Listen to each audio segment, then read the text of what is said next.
அதிமுகவில் இருந்து பிரிந்தவர்கள் மன்னிப்பு கேட்டால் மீண்டும் கட்சியில் இணைக்க பொதுச் செயலாளரிடம் பேசுவேன் என அதிமுக முன்னாள் அமைச்சர் OS மணியன் தெரிவித்துள்ளார்.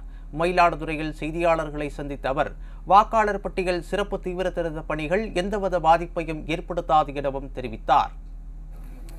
சட்டமன்ற தேர்தலில் அதிமுக பிரிஞ்சு போனவங்க நீக்கப்பட்டவங்க தேர்ந்து சந்திக்க வாய்ப்பு இருக்குமா?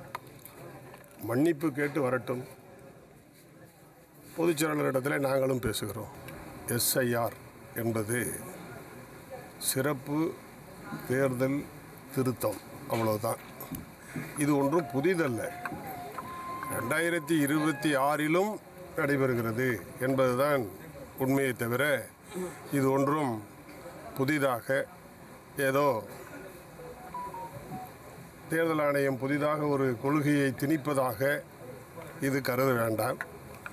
2002, 2004 இந்த ஆண்டுகளில் இதே SIR சிறப்பு வாக்காளர் திருத்தம் நடைபெற்றிருக்கிறது. அது இன்றைக்கு 11 ஆண்டுகளுக்கு பிறகு மீண்டும் நடைபெறுகிறது என்பதுதான் உண்மையை தவிர இது எதிர்க்கட்சிகள் சொல்வது போல இது எந்தவிதமான ஆபத்தையோ விபத்தையோ குற்றத்தையோ செய்யக்கூடியது அல்ல. இது ஒரு நல்ல முயற்சி.